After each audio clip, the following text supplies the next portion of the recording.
Ito ang Presidential Broadcast Radyo Pilipinas. Radyo Publiko. ng Bagong Pilipinas para sa Bagong Pilipino. Naghahatid ng mahahalagang balita at impormasyon na guugnay ng pamahalaan sa sambayanan. Tulay sa himpapawid ng serbisyo publiko. Radyo Pilipinas. Radyo Publiko. Ang boses ng Pangulo. Sa Iloilo, Radyo Pilipinas. 585 AM. Oras sa Radyo Pilipinas, Philippine Standard Time, alas 8:02 sa aga.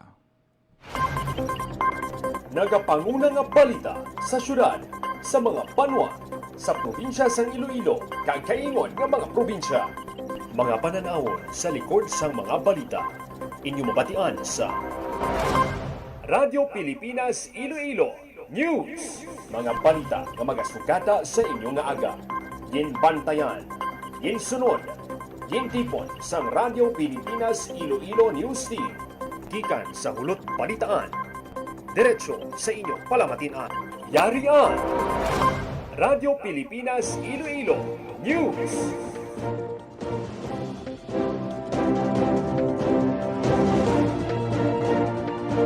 Mayong aga Pilipinas, good morning Western Visayas, welcome sa Radyo Pilipinas News.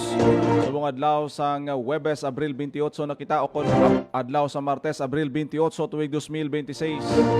Ako ang inyo tagbalita, Junel Baclay, kag karon sa mga headlines. Masobra 8,000 ka mga teacher kag school head sa Western Visayas. Gin-promote sa idalom sang expanded career progression pagpasumpa gin pangunahan ni Presidente Marcos sa siyudad sang Rojas. Presidente Marcos gin pangunahan man ang distribusyon sang bugas sa pila ka mga benepisyaryo sa Rojas City, Capiz. Masobra 1,500 ka tricycle drivers sa Banwa sang Miagao kag kaluya sa Antique na bato na ang ila cash relief assistance gikan sa DSWD. Heat index sa Iloilo kag Dumangas naglabot sa danger level kahapon nga adlaw. Comelec voters registration padayon sa distrito sang Lapus. Kag Iloilo City Government nagpahamtang sang cooling stations sa 5 ka mga area sa syudad nga may mataas nga heat index.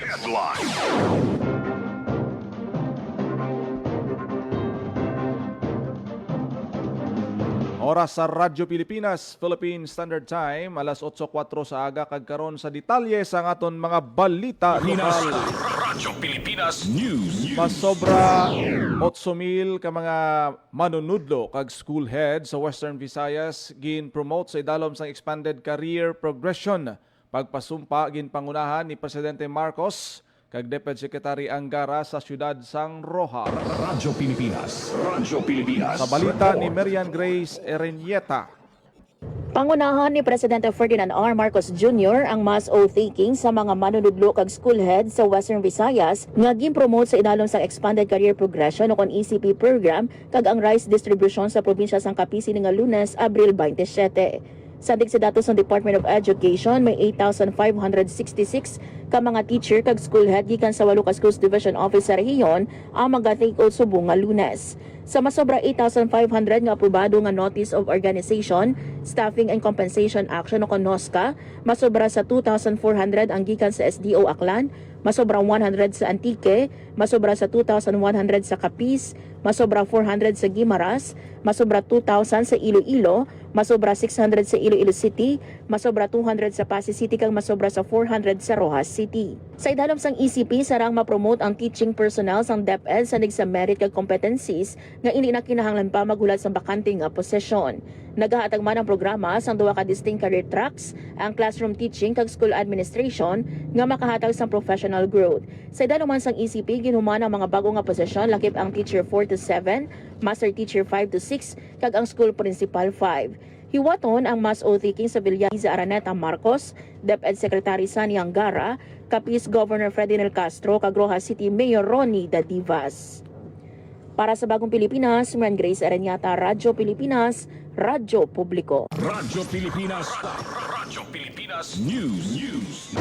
Nagpahayag sang pagpasalamat kay Presidente Ferdinand Marcos Jr. ang manunudlo nga si Cheryl Mina Baldisimo gikan sa Schools Division Office sa Rojas City. Bangod isa siya sa mga na-promote nga manunudlo sa idalom sa Expanded Career Progression o kon ECP program sang gobyerno. Suno kay Baldisimo nahatagan sang oportunidad ng mga kapareho niya nga manunudlo para sa ila professional development kay nahatagan man sila sang iban pa nga mga benepisyo bangod sang ECP program. Nagsulod si Baldisimo sa DepEd sang tuig 2020 bilang Teacher 2 kag sa karon na promote bilang Teacher 5. Isa si Baldisimo sa masobra 8,500 ka mga manunudlo kag school head sa Western Visayas nga nagpanumpa kahapon nga adlaw sa diin nga ginpangunahan nanday President Ferdinand Marcos Jr. kag DepEd Secretary Sani Angara ang programa. Radyo Pilipinas. Radyo Pilipinas. Radyo Pilipinas News. PBBM ginpangunahan naman ang distribusyon sang bugas sa pila ka mga benepisyaryo sa Rojas City, Capiz. Radyo Pilipinas. Radyo Pilipinas. Sa detalye sang balita. Ginpangunahan ni Presidente Ferdinand Marcos Jr. ang distribusyon sang bugas sa mga benepisyaryo nagikan sa nagkalain-lain nga barangay sa Rojas City, Capiz. Kaupod sa Presidente si First Lady Liza Marcos nga nagpanagtag sa ginabanta masobra 5 ka benepisyaryo nga kalabanan mga mangunguma, mangingisda, driver kag ordinaryo nga pumuluyo. Yara sa 10 ka kilo nga bugas ang ginbaton sa mga benepisyaryo nga nagpila sa distribution. Ginpasalamatan naman sa mga benepisyaryo nga sanday Ray Anthony Baguio kag Nida Anchon ang ilan na baton nga libre nga bugas gikan sa gobyerno. Tuma naman magpasalamat ni Roa City Mayor Ronnie Tadiva sa liwat nga pagbisita sang presidente sa syudad. Kaupod sang presidente sa ginpatigayon nga programa si Mayor Ronnie Tadivas, mga opisyal sang lokal nga panguluhan sang Roa City Government kag kaupod man kay Anay Senador Mar Rojas. Para sa Bagong Pilipinas, General Baclay, Radyo Pilipinas, Radyo Publiko. Radyo Pilipinas. Radyo Pilipinas News. May dugang na nga pangkonsumo sa pamilya ang mga si Ray Anthony Baguio, isa sa mga napilian nga benepisyaryo sa giniwat nga rice distribution program sa Rojas City, Capiz. Suno sa iya makabuligid ang 10 ka kilo nga bugas sa kinahanglanon sa iya pamilya. Isa man sa mga nag-avail sang benepisyo ang senior citizen nga si Nida Anchon, 68 anyos, taga Barangay Bolo, Ilawod, Rojas City. Suno sa iya sabat sa kinawado ng bugas kaya nabaton dugang pakagwala inisang trabaho. Sa iya minsay ginpayag naman ni Presidente Ferdinand Marcos Jr. nga padayon nga hatagan prioridad sang gobyerno ang kampanya kontra gutom kabuylog ang LGU. Radyo Pilipinas. Radyo Pilipinas News. Ginpatod ni President Ferdinand Marcos Jr. nga hindi maguntat ang gobyerno agod matuman ang mga programa kag proyekto sini para sa mapuslan sang pumuluyo. Sa pinakaulihing vlog sang presidente ginpahayag niya nga hindi masarangan nga pauntaton sang krisis ang trabaho sang gobyerno pareho sa paghimo sang kalye kag mga dalan. Padayon man suno sa Chief Executive ang pagatipan sa mga may ginabatyag lakip na mga estudyante. Gindugang pa sang presidente nga wala sang rason agud maguntat sa pagpakigbato sa kriminalidad, lakip ng suporta sa mga atleta, culture and arts, turismo kag iban pa. Padayon man ang gobyerno sa pag-ubra sang tanan nga ahensyas ang gobyerno kag indi upang ang pagtilaw para mauntat ang mandato sini. Radyo Pilipinas. Radyo Pilipinas News. Kinakabig naman ni Schools Division Superintendent Dr. Ernesto Silvillion Jr. sang Schools Division Office Antique nga duha sa pinaka-best leaders sa President Ferdinand Marcos kag DepEd Secretary Sani Angara bangod sa pagpatuman sang Expanded Career Progression Program nga isa ka merit-based promotion sa mga pampubliko nga bulutuan. Suno kay Servillon nga dako ang impact sang ECP labi na sa mga newly promoted educators sa Western Visayas sa kabuhi sa mga manunudlo bangod mahatagan sang kahiginan nga makapataas ang ranggo kag sweldo. Personal naman nga nagtambong si Dr. Servillon sa mass off-taking kahapon nga adlaw sa Roa City, Capiz. Yara man sa off-taking sa President Ferdinand Marcos Jr., DepEd Secretary Angara, First Lady Liza Araneta Marcos, Capiz Governor Fredinil Castro, Roa City Mayor Ronnie Dadivas, Anay Secretary Mar Rojas, DepEd Region 6, Regional Director Cristito Eco, Assistant Regional Director Miguel Apsin, kagiman pang opisyal sang probinsya kag SDO. Radyo Pilipinas. Radyo Pilipinas News. Nagbaton sang cash relief assistance sa masobra o kung ang balor 5,000 pesos ang masobra 1,500 ka tricycle drivers gikan sa Banwa sang Miag-aw Iloilo kag Kaluya Antique. Sa munisipyo sang Miag-aw yara sa masobra 1,100 ang mga nakabinipisyo sang CRA samtang yara naman sa 3 kagatos ang nagbaton sa Kaluya Antique. Ginpahayag ni Therese Feli Ligaste, Information Officer sa DSWD Field Office 6, nga ang duha ka munisipyo ang ulihi nga mga LGUs sa di naghiwat sang payout. Ang pagpanagtag sang CRA kabayan sa direktiba ni Presidente Ferdinand Marcos Jr. kag DSWD Secretary Rex Gatchalian nga buligon ng sektor sang Sanpor Stasyon kag apektado sa pagtaas ng presyo sa petroleum products. Radyo Pilipinas. Radyo Pilipinas News. Naglabot sa danger level ang heat index ng Iloilo City kag sa Dumangas kahapon nga adlaw Abril 27 suno sa Pag-asa. 43 degrees Celsius ang nabatyagan sa Iloilo City, 45 naman sa Banwas ang Dumangas. Nalakip ang Iloilo City kag Dumangas sa pulo ka lugar nga sa diin mahimo nakabatyag sang danger level tungod sang heat index nga nagapanglapaw sa 42 degrees. Tubtob 51 degrees Celsius sa idalom sang danger level category posible maeksperiensyahan ang heat cramps, heat exhaustion kag heat stroke kung tuman ang exposure sa init. Nagpahanumdum ang Pag-asa sa publiko nga mag-inom sang madamo nga tubig, magamit sang proteksyon sa init sang adlaw, kangay sang kalo, payong o kon jacket. Kung mahimo likawan nga magwa sa panimalay halin alas 7 sa aga, tubtob alas 3 sa hapon. Radyo Pilipinas. Radyo Pilipinas News. Sa iban pang balita, COMELEC voters registration nagapadayon sa distrito sang Lapus. Radyo Pilipinas. Radyo Pilipinas. Sa balita ni Emerose Santiagudo. Nagapadayon ng satellite voters registration sa COMELEC Iloilo City sa distrito sang Lapus subong nga semana. May mo makaparegister ang mga pumuluyo sa Don Esteban Gym sa Barangay Don Esteban, Lapus sa Abril 28 halin alas 8 sa aga tubtob alas 5 sa hapon. Sa Abril 29 hiwato ng satellite voters registration sa Libertad Gym sa Barangay Libertad, Lapus kag sa Abril 30 sa Lapus Sur Gym. Ginatinguan sang COMELEC Iloilo City nga laboton pa ang mga nabilin nga mga pumuluyo sa barangay nga wala pa makaparegister sa COMELEC antes ang deadline sang voters registration sa Mayo 18. Nagpanumdum ang COMELEC Iloilo City sa publiko nga hindi na paghulaton ang deadline sang voters registration sa Mayo 18 agud malikawan ang pagdinaguso sang mga tawo pila ka bulan antes ang 2026 BSKE elections. Para sa Bagong Pilipinas, Emerson Santiagudo, Radyo Pilipinas, Radyo Publiko. Radyo Pilipinas. Radyo Pilipinas News. Inpaambit ni DAB FAR Assistant Director for Administrative Services Saldi Perez ang proposal sa ila opisina nga pasangkaron pa ang pagpanagtag sang fuel subsidy sa mas madamo nga mangingisda sa pungsod nga apektado sa pagtaas sang presyo sang gatong sa Middle East. Inisanto sa nanging direktiba ni Presidente Ferdinand Marcos Jr. nga siguraduhon nga magapadayon ng mataas nga produksyon sa mga mangisda kag bugana nga supply sang pagkaon. Suno kay Perez sa inalom sang proposal, matagan man sang fuel subsidy ang mga yara sa commercial fishing kag aquaculture nga ibase sa ilang mangin fish landing. Pagkadugangan man ang bulanan nga fuel subsidy sa municipal fisheries samtang nagapadayon ang kinagamo sa Middle East. Sa karon nagapadayon ang pagpanagtag sang BFAR sang fuel subsidy sa idalom sang ila regular nga pondo. Ginainganyo naman ni Perez sa mga mangisda nga magparehistro sang ila kaugalingon kag mga bangka kag makigangot sa ila mga opisina agud makakuha sang bulig gikan sa gobyerno. Radyo Pilipinas. Radyo Pilipinas News. Iloilo City Government magapahamtang sang cooling stations sa 5 ka mga area sa syudad nga may mataas nga heat index.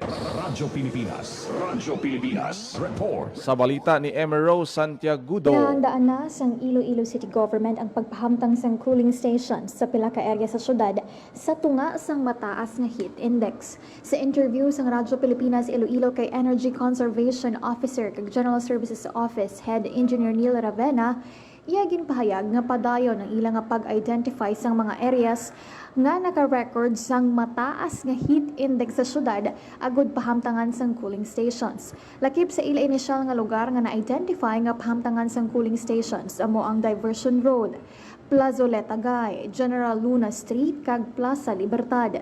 Ginpahayag ni Ravena nga ang cooling stations target nila pahamtangan sang air conditioning unit sa sulod.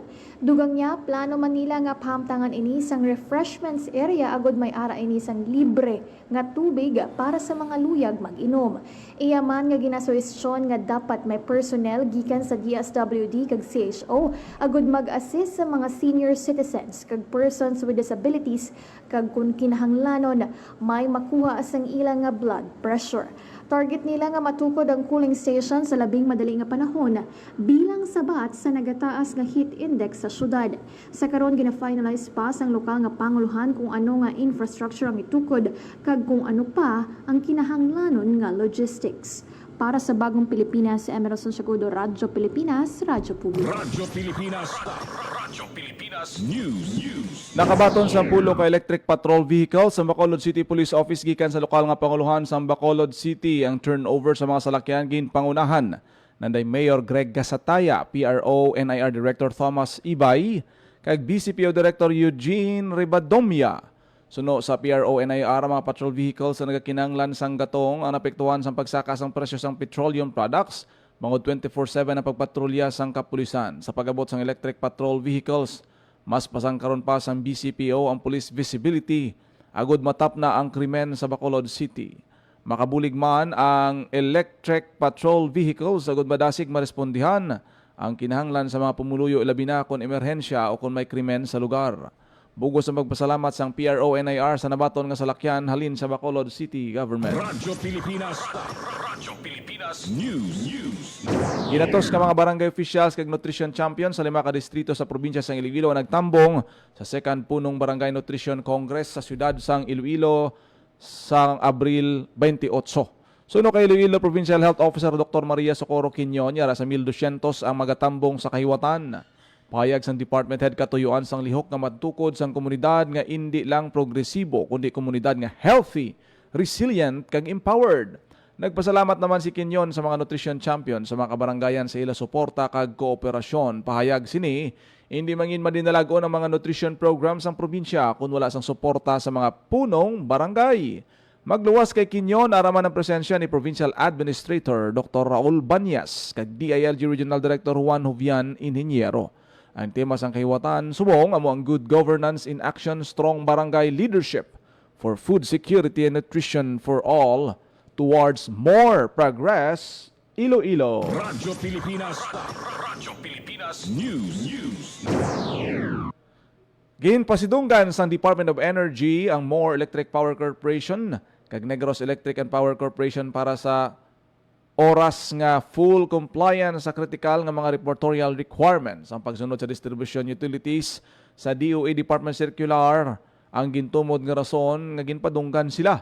Nakapagkit diri ang supplemental policies agud may sistema ang management sang DOE, may reportorial requirements sa electric power industry para mapasiguro nga husto ang data flow sa mga DUs para sa tuig 2025.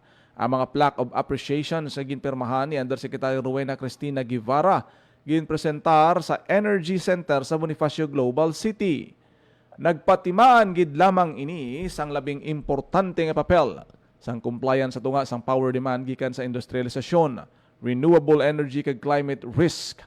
Ginserbihan sang more power ang malapit nga mga kabanwahanan sa Iloilo samtang sa Negros Power naman naga-operate sa Central Negros bilang nagaisahanon nga electric power distributor. Ang ila compliance tuman kay importante bangod sarang ini nga magamit sang DOE labi na sa tion sang post El Nino. Radyo Pilipinas. Radyo Pilipinas News. Nagpaandam si Agriculture Secretary Francis Tio Laurel Jr. nga nagapangatubang ang agrikultura sa triple nga global shocks bangod sang climate change, tension, geopolitical kag paglaptas ang masakit sa sapat. Suno kay Secretary Laurel, ang pagbago-bago sa panahon pareho sang El Nino kag La Nina nakaapekto sa pagtanom kag ani sa mga mga nagpabudlay naman sang supply. Sa bahin sang African swine fever naman kag bird flu, ini anangin madata ka nakaapekto sa supply sang karne.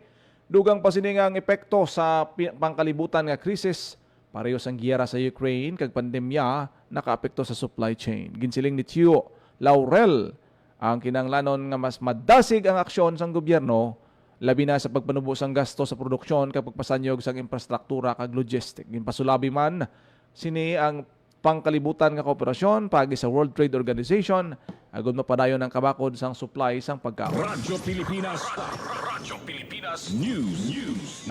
Ginagurahan kahapon nga adlaw Abril 27 ang Aquaculture Feed Mill Facility sa Southeast Asian Fisheries Development Center sa Tigbawan, Iloilo. Ang proyekto ginpunduhan sa Department of Agriculture BFAR kag ini ang may kapasidad nga makaobra sang 5 ka metriko tonelada sang barato kag masustansya nga pagkaon para sa mga bangros, pampano kag iban pa nga isda sa rehiyon.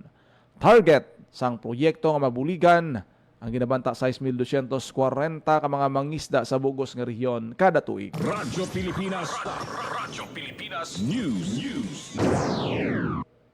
Arestado ang isa ka high-value target individual sa buy-bust operation sa Provincial Drug Enforcement Team sa Barangay Naslo, Putotan, Iloilo.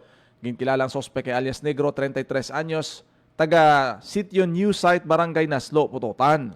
Nakumpiska sa sospek ang 180 gramos ang shabu nga nagabalor 1.2 million pesos. Ginpatigayon ng operasyon bangod sa impormasyon nga nakuha alin sa isa ka concerned citizen. Ginvalidate ini sang PDEU. Kaya sa sulod sang duwa kasi man natubtob na kumpirma ang iligal nga aktibidad sang sospek.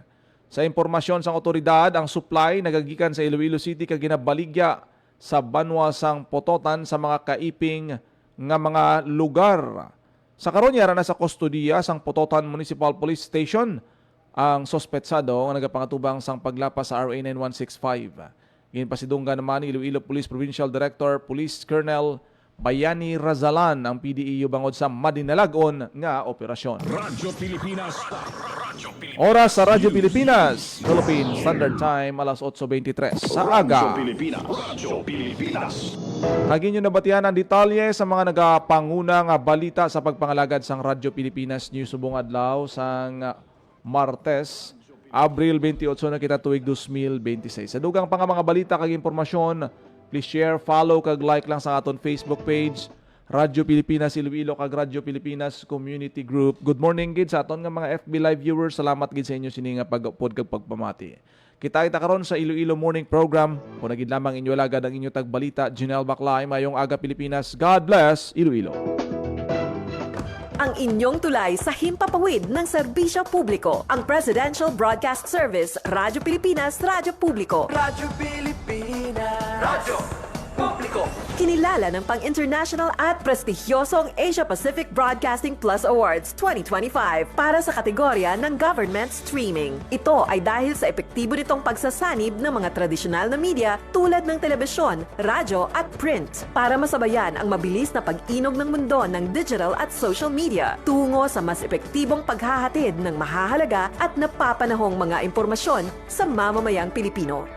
Kinilala rin ang Radyo Pilipinas dahil sa patuloy na pag-akyat ng rating. Ngayon ay matatag sa pang-4 na pwesto sa Mega Manila ayon sa pinakahuling Nielsen Radio Audience Measurement Survey.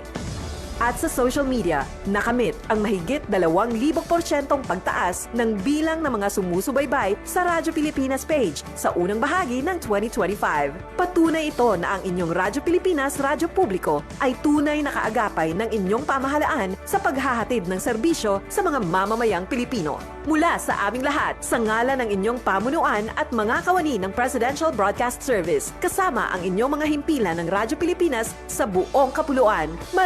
Maraming salamat po sa inyong lahat, sa inyong pagtangkilik at pagkilala. Radyo Pilipinas. Radyo Publiko. Maging fuel efficient sa wastong